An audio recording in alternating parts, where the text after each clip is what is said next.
से एक बात सुनते हैं कि युद्ध की सबसे पहली कैजुअलिटी ट्रूथ होगा,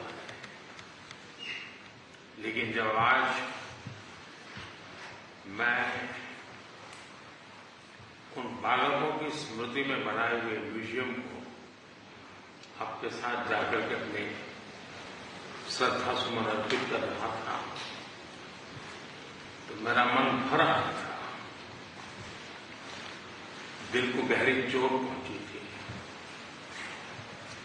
और मुझे लगता है कि युद्ध की सबसे पहली कैजुअलिटी किसकी होती है तो निर्दोष बालकों की होती है, और वो बहुत दर्दनाक होता है। किसी भी सुसंस्कृत समाज में जो मानवीय मूल्यों में विश्वास करते हैं उनके लिए,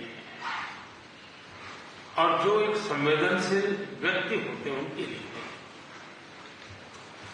इस प्रकार की घटनाएं कतई स्वीकार नहीं हो सकती है।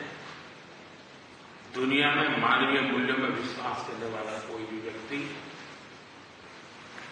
इसको स्वीकार नहीं कर सकता। एथेंस भी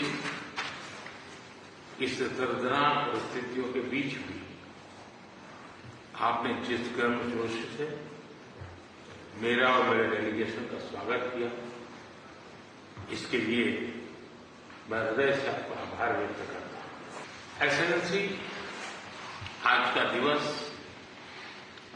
भारत और यूक्रेन के संबंधों के लिए एक बहुत ही ऐतिहासिक दिवस है, क्योंकि भारत का प्रधानमंत्री आज पहली बार यूक्रेन की धरती पर आ रहा है। यह अपने आप में एक ऐतिहासिक घटना है।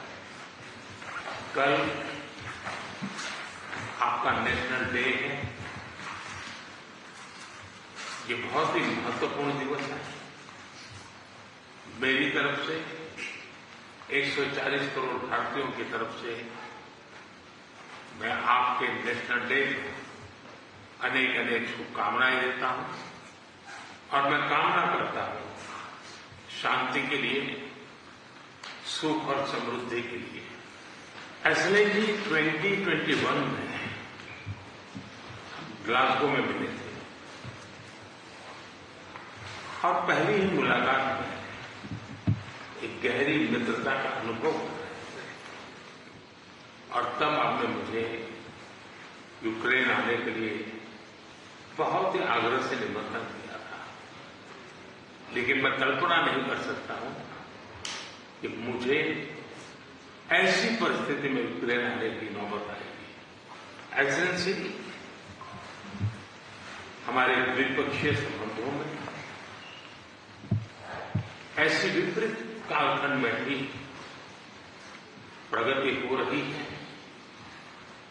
और मैं कह सकता हूं कि ऐसे तनावपूर्ण वातावरण में ये प्रगति हम दोनों देशों की मैच्योरिटी को प्रतिबिंबित करती है। एक्सेलेंसी, मैं आज बड़े आदरपूर्वक मेरी उस भावना को व्यक्त करना चाहता हूं कि जब युद्ध के प्रारंभिक दिन थे, भारत के हजारों बच्चे जो यहां शिक्षा के लिए आए थे, पढ़ने के लिए आए थे, वो उस युद्ध के कारण फंसे हुए थे।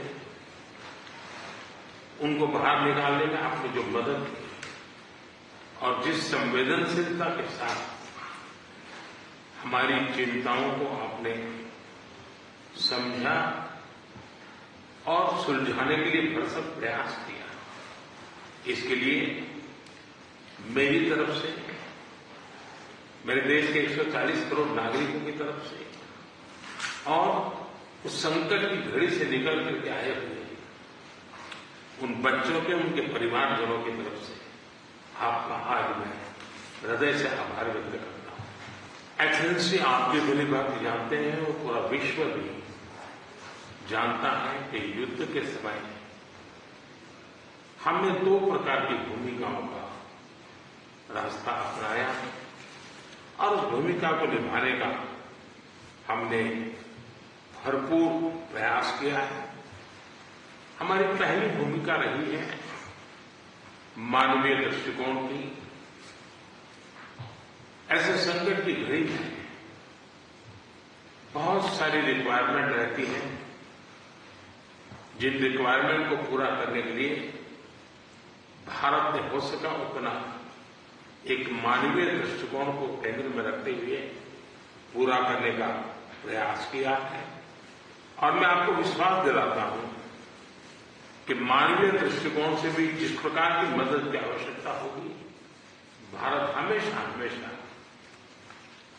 आपके साथ खड़ा रहेगा और 2 कदम आगे चलेगा। एक्सेलेंसी, हमने जो दूसरा मार्ग चुना, वो दूसरा मार्ग है युद्ध से दूर रहने का।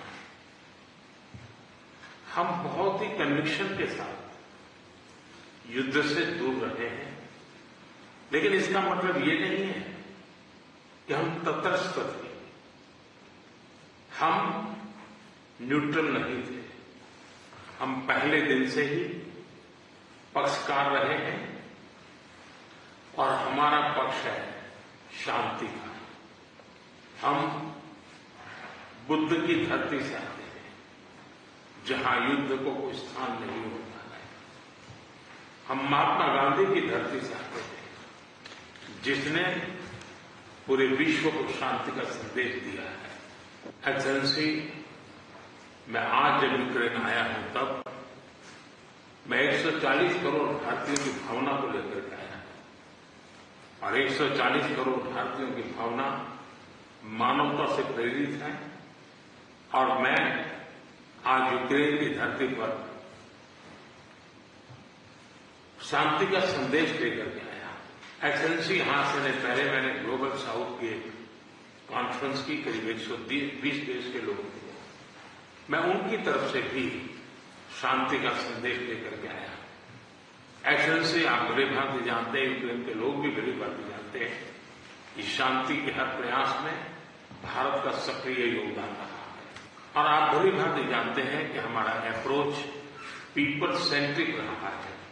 और मैं आपको भी और पूरे विश्व समुदाय को विश्वास दिलाना चाहता हूं, और वो भारत का कमिटमेंट है। और हम स्पष्ट मानते हैं कि संप्रभुता और क्षेत्रीय अखंडता का सम्मान हमारे लिए सर्वोपरि है। हम उसका समर्थन करते हैं। कुछ समय पहले समर्थन में जब राष्ट्रपति पुतिन से मिला था, तब मीडिया के सामने आंख से आंख मिला करके मैंने उनको कहा था कि ये युद्ध का समय नहीं है। मैं पिछले दिनों रशिया के मुलाकात के लिए गया था। वहां भी मैंने साफ साफ शब्दों में अपनी बात कही है कि किसी भी समस्या का समाधान रणभूमि में कभी भी नहीं होता है। समाधान का रास्ता बातचीत से ही निकलता है, डायलॉग से निकलता है, डिप्लोमेसी से निकलता है। और हमने बिना समय गंवाए उस दिशा में आगे बढ़ना चाहिए। दोनों पक्षों को साथ बैठ करके इस संकट की घड़ी से बाहर निकलने के रास्ते तलाशने होंगे। एक्सेलेंसी, आज हम जब रूबरू मिल रहे हैं तब मैं यूक्रेन की धरती पर, और आप जब मैं बच्चों की शहादत को उस जगह को देखकर के आया और मेरा मन भरा हुआ है, तब मैं आज आपसे शांति की ओर आगे बढ़ने के मार्ग पर विशेष रूप से चर्चा करना चाहूंगा। एक्सेलेंसी, मैं आपको विश्वास दिलाना चाहता हूं कि शांति के हर प्रयास में भारत अपनी सक्रिय भूमिका निभाने के लिए तैयार है। व्यक्तिगत रूप से मैं भी अगर इसमें कोई योगदान कर सकता हूं तो मैं जरूर करना चाहूंगा। एक मित्र के रूप में मैं आपको विश्वास दिलाता हूं। एक्सेलेंसी, मैं आज जब आया हूं और नेशनल डे है, मैं चाहूंगा कि हम सब जल्दी से जल्दी शांति के सूरज को उगता हुआ देखे। मेरी तरफ से शांति के हर प्रयास में सक्रिय योगदान की भूमिका के साथ आपके स्वागत सत्कार के लिए मैं हृदय से आपका बहुत बहुत आभार व्यक्त करता हूं।